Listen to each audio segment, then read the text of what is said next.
6 decades of artistic output serve as a comprehensive roadmap, revealing the development of consciousness through artistic endeavors.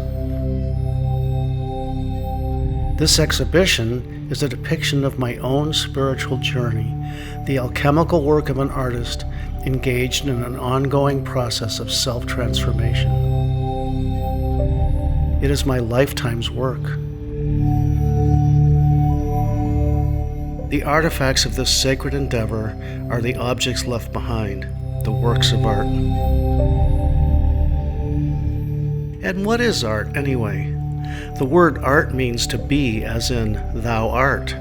So, these are works of being, of becoming. They are works of art that are made from the dross effervescent materials of this relativistic, changing world, inextricably and magically imbued with the unchanging, eternal, transcendental, divine world of pure being.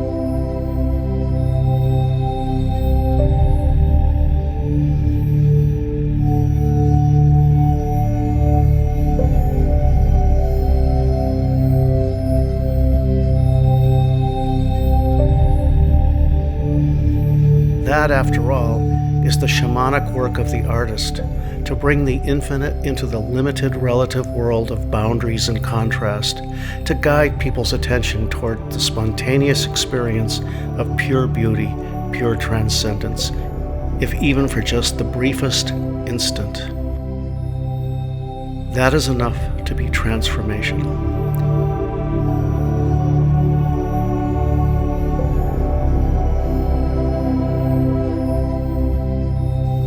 They're artifacts of my journey. They're examples of spiritual aesthetic explorations using a wide variety of media and technique. The styles presented are varied and inconsistent, yet the driving focus and intention has always been there, to evoke and embody the enlightened soul and radiate that light through these sacred space experiences. It's a sharing of the somatic infinite bliss from which time and space emerge. It's a sharing and celebration of pure creation.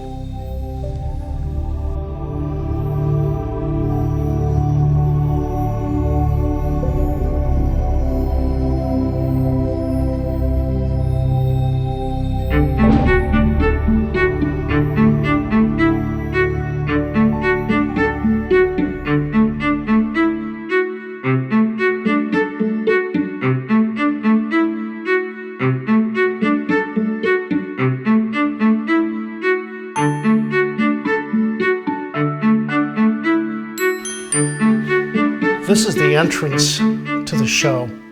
This is the first thing you see when you enter. It's a large photo field called The Curious Rainbow Speaks. It's one of about 15 different photo fields that are scattered throughout the show. We'll go look at some of them in a minute. This show is a 6-decade retrospective, starting in 1964 and going up until the present. And it covers a wide variety of different kinds of work. For the last 15 or 20 years, I've focused primarily on the photo field work, as well as the sketchbook journals. But as you'll see, there are many other different kinds of work in this show. Micael has enthusiastically surfed the waves of creativity and consciousness his whole life. He's been seeking the self and enlightenment. I'm going to now give an interpretation of his work in the light of consciousness. It may not be exactly what Micael intended, but often artists express unconsciously deeper values of life. Also, my interpretation may not be yours. Just see if it resonates with you and helps you understand his work. Here's my interpretation. One way to look at his work is it's about the coexistence of opposite values and the interplay of those values. He has sought to integrate, for example, the absolute and the relative, change and non-change, parts and whole, boundaries and unboundedness into a greater wholeness of life. The Curious Rainbow Speaks is like many of the other photo fields. The images are from widely spread out geographic locations. This Tibetan flag image is from the 18th Street Arts Center in Santa Monica, where I've had my studio for many, many years. This is from a wedding in Malibu on the beach. That one back there is from Maui. This is from Cape Cod. A bunch from Malibu, Culver City, all over the place. And that's how most of these photo fields happen. I take images at all different times and places, and then I often would make prints of the images, pin them up on a large wall in my studio, and then they'd slowly find each other. And eventually, maybe it'd be a year or maybe 2 or 3 years, an array of images would come together that would really work and have a kind of story and narrative and wholeness. Occasionally, I'll shoot something and know that a whole bunch of images that I've shot very much together are going to be a photo field. For instance, the piece back there, it was done in Santa Fe, en route from Santa Fe to Albuquerque. All those images are like a time lapse of the drive from Santa Fe to Albuquerque. And then it's surrounded by other images from other places. I kind of knew when I was photographing that they would go together as part of an array. I didn't know how ultimately it would work, but I did understand that, and I felt it, and it did work out that way. That's a fairly recent one. But now, why don't we go to the next room and I'll show you more of the photo fields and some of the other work too. So in this room, it's mostly photo fields. These are photo fields from many different eras, starting back before 2000. This one, Codex Mysterium, was shot primarily in Venice, Italy. This one image on the upper right is from Vancouver, Canada, British Columbia. What's interesting about this one, which was completed in 2000, is that it's prior to the use of Photoshop and digital printing. So these are photographic prints that were shot on film and then cut and mounted. And so there's 9 separate prints that make up this piece. In this work, we see an interplay, kind of a dialogue between 2D and 3D. Some parts of it are mainly two-dimensional, yet a deep kind of three-dimensionality is back in some of the images. For instance, look at that mysterious portal of light. The cards on a table also give an idea of three-dimensionality.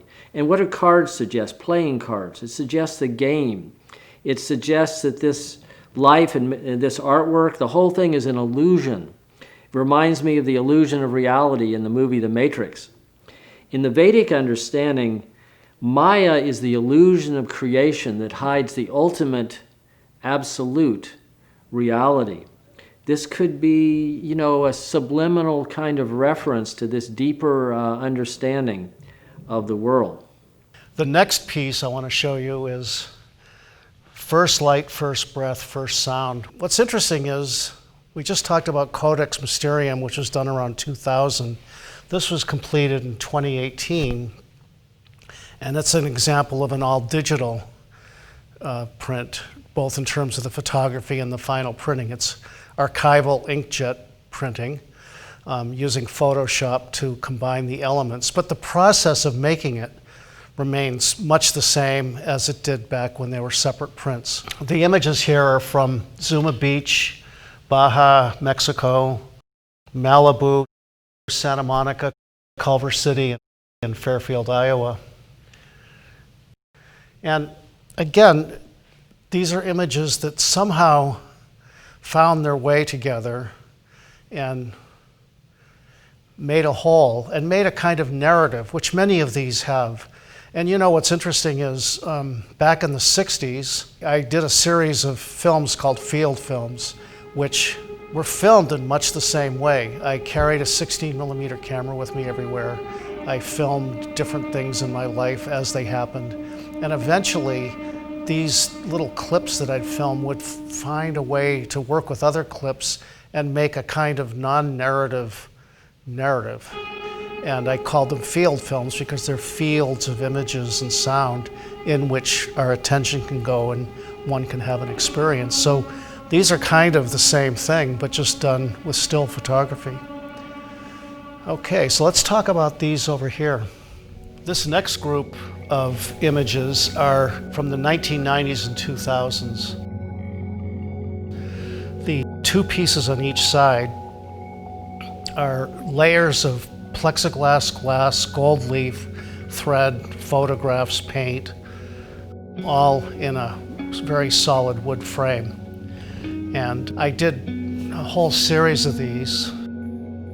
I like these because they give a whole different kind of experience of when you look at them, the layers and the dimensionality allow your mind to kind of go into this space, this kind of sacred space, in a different way than on a more flat painting or photograph.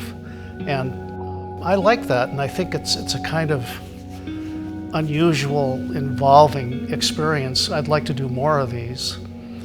The centerpiece is called The Mechanics of Creation, and it's an example of the works I've done in scratchboard. Scratchboard is a kind of board with a clay surface, and then generally with India ink painted over that.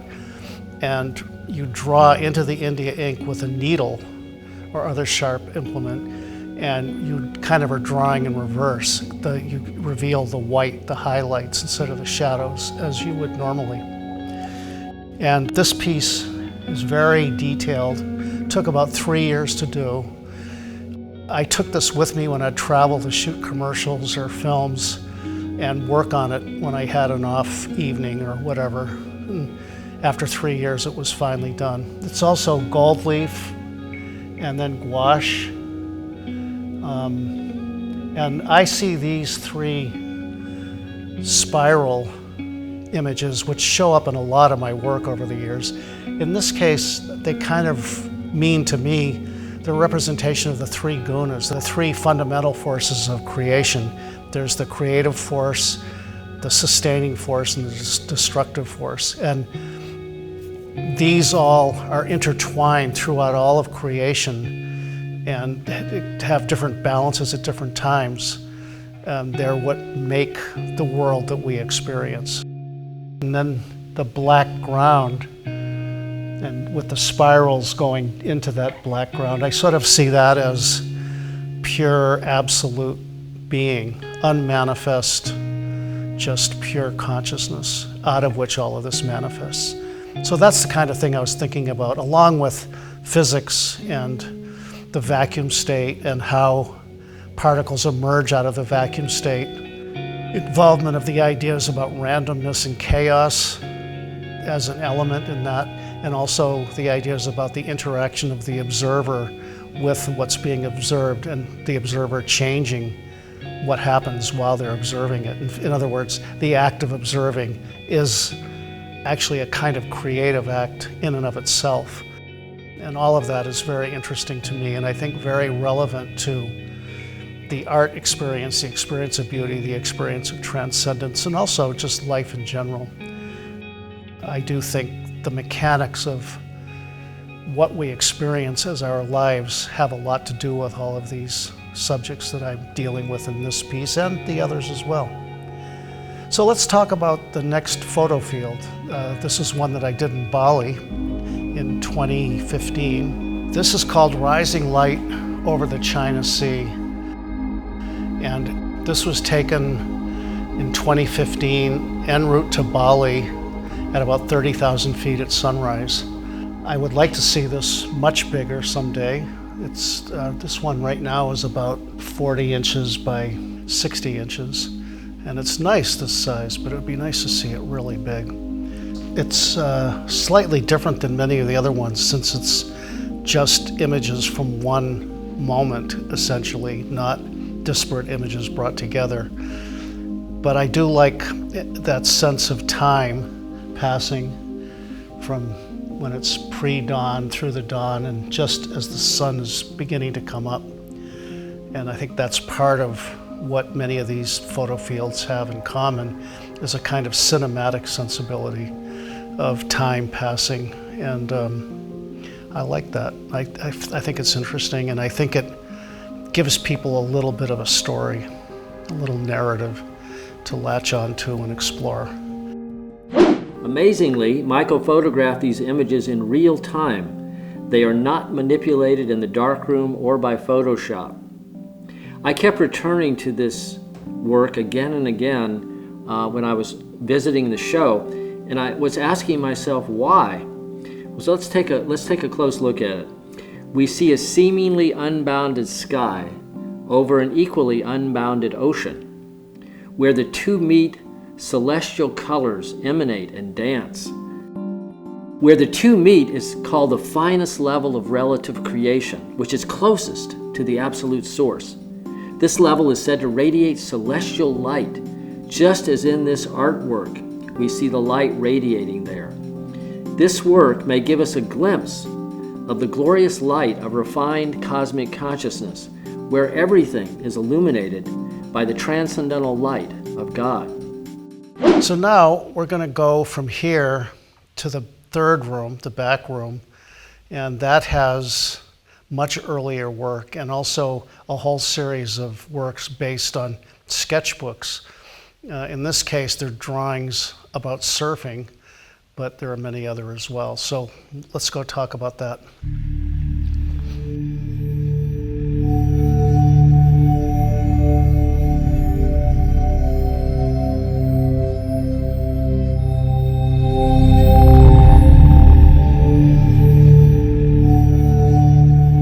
This room goes back in time even more. All these images go back from the 90s back all the way to the 60s. We have the surf sketch images, which are all from the surf sketchbook 100 Waves. This is the book upon which all these large prints are based. It's a 300-page coffee table book, and these are a collection of about 300 sketchbook journal entries starting in 1959 and going up to 2009. And they're really basically just notations of various experiences I had while surfing in all different parts of the world. You can see this one. A large print of this is in the front of the gallery. That's from Topanga in Los Angeles. These were done in locations such as Cape Cod in the early days, and then right at the end, 50 years later, Hawaii, all over California, a little bit in Portugal, all the different places that I've been lucky enough to surf. So it's kind of a wonderful compendium of a whole stream of experiences captured in these notebooks and these journals. The other sketchbooks that I have in this other little case capture many different other kinds of experiences. And in fact, when I made this book, I actually set out to do a different kind of story. So we scanned about 600 or 700 sketches from all these 50 years of sketchbooks. And I was quite surprised to see that there was a whole thread having to do with surfing. So in the end, the book ended up being about surfing, but I will do another book quite like this, but about all the other explorations and experiences that I've had over all these decades. Let's look at one work that encapsulates Micael's imagination. It's called The Red Board, Topanga, and it was done in 2001. Micael is an avid surfer. We can easily interpret this work as a mirror of his consciousness. Micael has been practicing the Transcendental Meditation technique for quite a while. He has learned to transcend the surface level of consciousness, sense perceptions and thinking, and go to a deeper level that is silent, pure, and unbounded. We're going to see this reflected in this work. The upper half of this artwork evokes the unboundedness of the ocean, while the frame and the lines define boundaries. The surfer can embody the artist's awareness and also our awareness. Note the surfer is both inside and outside the frame. He rides the waves of unboundedness within the boundaries of the body, the boundaries of space and time. In a way, this is a description of a higher state of consciousness. Maharishi has described cosmic consciousness, where the pure awareness is a silent witness to all activity. And in fact, Micael, when I mentioned this interpretation to him, said that surfers in peak moments can experience their awareness as if behind and above them, looking on as they cascade through these incredibly powerful waves. Let's look at another of one of Micael's surf sketches. It's called County Line Hurricane Swell, and it was done in 2011. Here we see Micael surfing at two moments in time, but the surfer's riding the waves, the unbounded waves that we talked about before. In one frame, he's within the frame, and in the other one, he's jutting slightly outside of the frame. But notice the gold background. It seems kind of unnatural to have a gold background like that. What it made me think of is in Western art, gold usually symbolizes heaven. And this could be when the surfer is at that peak moment of experience that we described before, it's the closest he gets to heaven on earth. This series of drawings is called the Blue Ball series. These are done mostly in Venice, Italy, with the exception of this one, which is done near Lisbon, Portugal. They were done in the early 2000s and 90s. And they started out as basically sketchbook drawings, but they got more developed, more involved, and became sort of individual pieces on their own. And then this sort of series happened. Lisbon, Portugal, the gold leaf is gold that craftsmen in Lisbon made. I was doing a film there, and they were making the gold leaf the old-fashioned way, where they layer the little pieces of gold in many layers of leather, and two guys stand side by side with big mallets, and they alternate pounding and turning their packs of gold over all day until they eventually make gold leaf, 24-karat gold leaf. It's very, very, very delicate and beautiful gold leaf. This series has continued in other pieces, including some of the photo fields.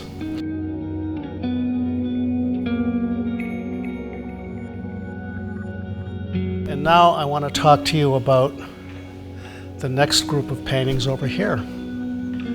This group of 3 paintings are examples of work that I did in the 1970s mostly. This one was finished a little later. They were done primarily in New York City, and they're explorations of the idea of visual images being kind of visual mantras, or what are called yantras.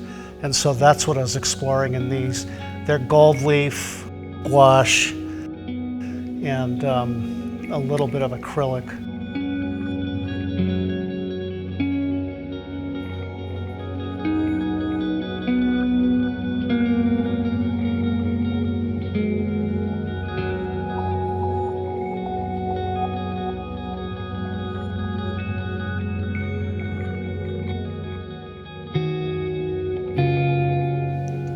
That's all I have to say about these. So let's go on to the next group.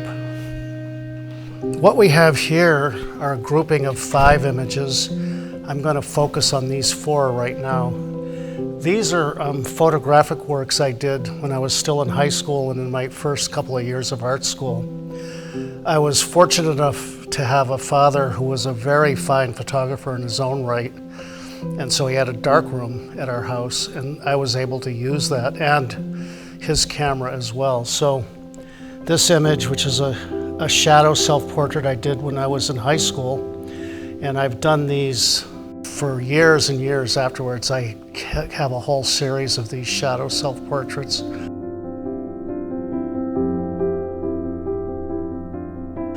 This one up here is a portrait of one of my brothers, and it's done very much thinking about Man Ray and his rayograms from the 20s. I was experimenting with those kinds of images, and I've done a number of other portraits over the years of my other brothers and some other people too, in the photo field format. This is a self-portrait reflected in a developer tray in a darkroom, so it's another self-portrait. This one is called Succulents Field. I probably didn't have a name for it back when I did it. I did it in 1965. And what it is it's a precursor to the photo fields. It's very interesting. When you look closely at this, it's a photograph of succulents, but then another photograph of succulents was taken, printed, and then cut into pieces and glued onto this one so that it gives it a kind of fractured quality. And then I drew on top of it as well with a pen. So in an interesting way, this completely prefigures the whole photo field thing that I didn't start until the 90s. But I didn't remember this until I put this show together, so it was quite interesting for me to discover that I already was thinking this way back then.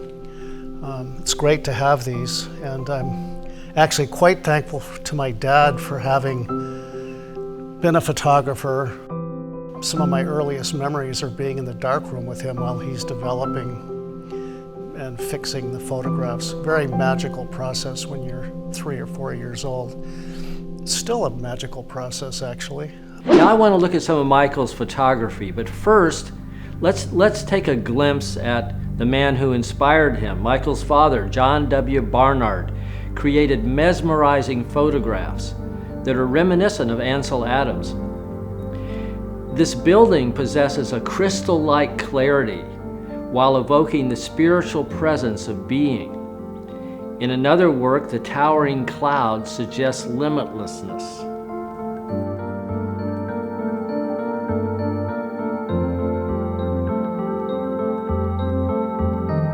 Now let's move on to one of Micael's photographs.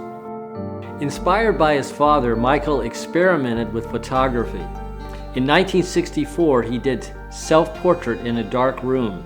In this work, he creates a startling self-image. The self is seen as the light in the darkness. And here we see the beginnings of Micael's preoccupation with the nature of the self. Much later, Micael created sophisticated photo collages like this one, which is called Autumn Field of Quantum Creation, done in 2000. Here we see the ocean suggests the infinite, but also the road stretching towards the horizon. Whereas the light below suggests the transcendent. You know, light is often a symbol of consciousness and the transcendent aspect of consciousness. And we see the faces of the people are defined, but their boundaries are beginning to dissolve into the light. Individuality is becoming more expanded, more universal. In 2017, Micael created Field of All Possibilities Activated. This work has many traditional symbols in it. For instance, the moon and the flowers are symbols of the feminine and also of cycles of time. We know the moon goes through cycles, flowers decay over time. In this, we see Mahalakshmi, the red-garbed figure. Mahalakshmi is a goddess or a force of nature who bestows affluence, fullness of life, both spiritual and material. The offerings in this work signal spiritual devotion and ritual. Notice that this piece is framed by flames, by fire. This reminds me of the flames that surround some deities in Eastern art. For instance, think of the Shiva Nataraj, the dancing Shiva. And in the Shiva Nataraj, these flames symbolize transcendental wisdom, the wisdom that burns away ignorance. Overall, this photo collage integrates opposites. We see organic symbols from nature, like the flower, with a geometric grid that could only be generated by human intelligence. The grid brings the concept of boundaries, while the sky opens up unboundedness.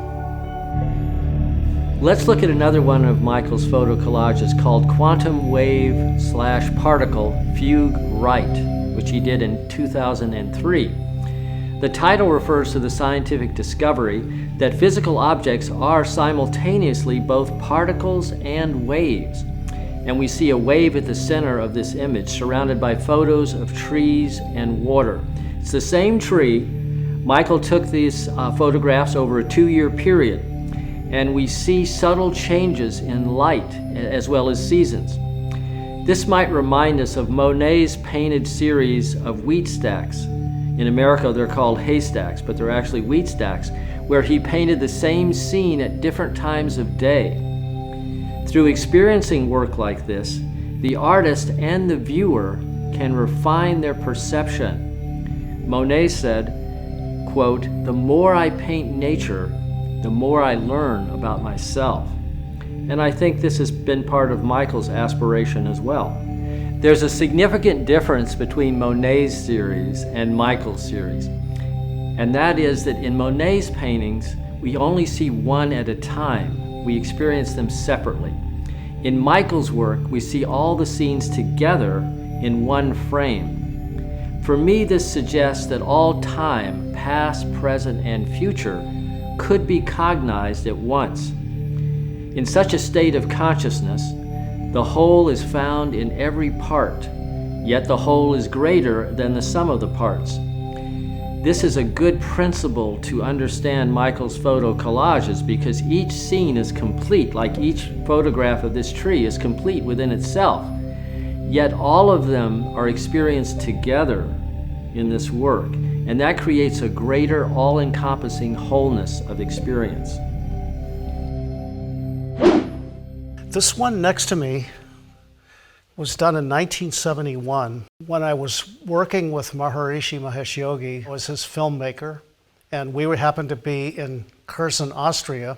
The day before my son was born in Austria, I did this painting, which, I don't know, it's kind of a symbolic expression of his soul coming out, I guess, from the heavens, the ethers, the beyond, into existence as a lightning bolt.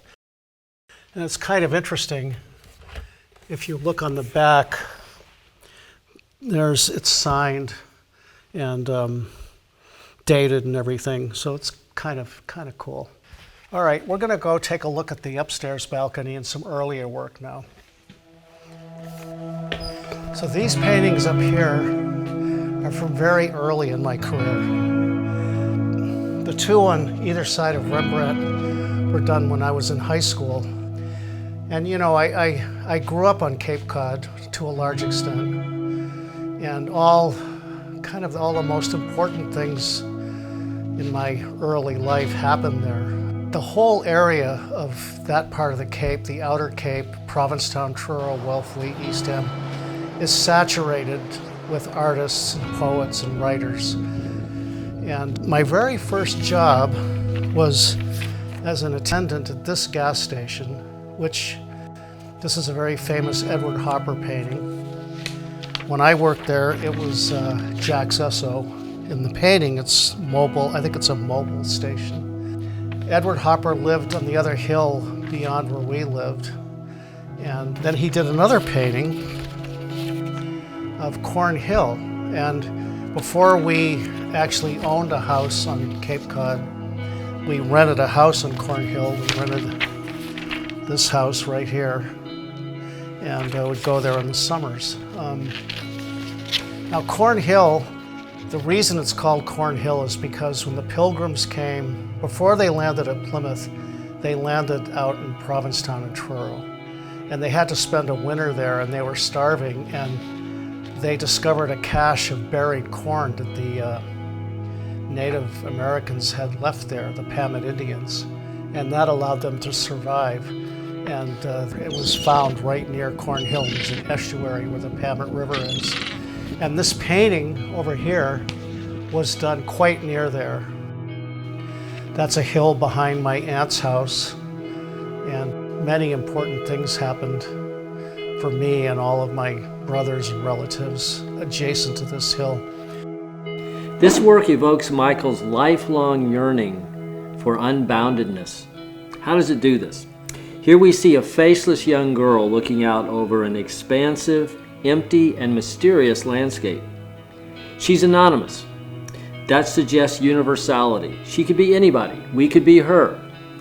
The horizon line behind her seems to stretch out forever in both directions. This is where the unboundedness comes in, because horizon lines in Western art have symbolized traditionally eternity, limitlessness. This painting was done later. It's maybe a year later, and it's really of Santa Cruz, where my dad was born and where my grandfather was staying in a old folks home, and I'd go sometimes and pick him up and take him for a drive and bring him back to San Mateo where we lived. And there was a nunnery nearby, and I saw these nuns one day walking, and it stayed with me, so I did that painting. But I wanted to just say a little bit about how I became an artist, because it was very dramatic and it has to do with all of this. When I was 17, we had moved from Massachusetts to the Bay Area. My mother had died in an accident on Cape Cod, so my dad remarried a year later, moved to the Bay Area. But I kept coming back to work at a restaurant called the Blacksmith Shop. And one night, there was a babysitter at my aunt's place down the road, and she and I got involved, and I lost my virginity that night on a very famous couch in my aunt's place where she and her daughters lived. I think many people lost their virginity on that couch. So anyway, it was a big deal for me, of course. The next day, I hadn't slept much. I got very sick late in the afternoon and feverish, and went to bed and kind of fell asleep in a feverish sleep. And about 2 or 3 in the morning, I was awakened by a very loud party taking place at a house next door. And I got up and I went outside, and I looked across this marsh that was to the west of our house, down a hill. And there was mist rising from the marsh. And it was a full moon, and the moon was setting over the hills, actually right above Edward Hopper's house, as it happens. But the moon was illuminating the mist, and it was this incredible scene. And something like a switch just flipped in me. And I knew right at that moment I had to go paint that. There was no question. As it happens, the person from whom we bought the house was an old-time sea captain, literally before the mast around the Cape Horn and all of that. And he had a whole workshop in the house, and he died very suddenly, so he left that behind. And all of his stuff was in there, including a complete set of oil paints, brushes, canvases, everything. So I literally went right to that room and started painting. And I painted, I think, 7 or 10 paintings in a week. It's just like this explosion. And then these paintings came not too long after that. So my beginnings as an artist really have their roots in Truro on Cape Cod and are mixed with all of this other art world, but also the land, the lives of the people who we lived with, but who came before us, the whalers and fishermen. And as you'll see in my dad's photographs, there's a photograph of my great uncle on his fishing boat out on Cape Cod Bay. He had a trap boat. But anyway, and that's the center piece is another scratchboard piece. I was fascinated by Rembrandt, and in 1967, I went to London. And I went to the National Gallery specifically to see the self-portrait of Rembrandt. And this piece came out of that. It's a scratchboard piece with acrylic paint. It's called Portrait of Rembrandt's Self-Portrait. And it was done in 1966 in Oakland, while I was still at art school. And I really love this piece. It really captures something of the energy of this artist at the end of his career. And it's especially poignant for me now because I'm probably about the same age as he was when he painted that self-portrait. And the connection is even deeper than it ever was before. Let's look together now at one of the most poignant, for me, pieces in this exhibit. It's called Prodigal Son, The Forgetfulness of Returning, which Micael created in 2004. And it presents the passage of time through the recurring image of a gondola in Venice. Sometimes we see the whole gondola, sometimes just a part. The title has many references. First, the prodigal son is a parable from the New Testament, where a son goes off into the world, gets lost in a way, and then eventually comes back home to be welcomed by his family. And I asked Micael about this piece because I found it so intriguing, and he said that the title refers to his own returning to Venice, which he's been to many times, and to the self. For him, Venice is the most feminine of cities. For him, it's a manifestation of the Divine Mother and exalted creativity. The gondola for him has echoes of the ancient Greek story that a ferryman ferried souls across the river Styx to the afterworld. And in the afterworld, in the afterlife, they would then have an opportunity to choose their next lifetime. Now notice that almost all the scenes in this work are pervaded by a luminous golden light. Of course, that's the beautiful light of Venice during certain times of day, but for me this evokes the experience of refined cosmic consciousness, where a person perceives a golden glow permeating everything. Micael shared that this artwork reflects his spiritual journey. To me, Micael's journey has been radiant with beauty, which could be symbolized by the flower at the center of this work, and also unified by the golden light of consciousness, always present through all experiences.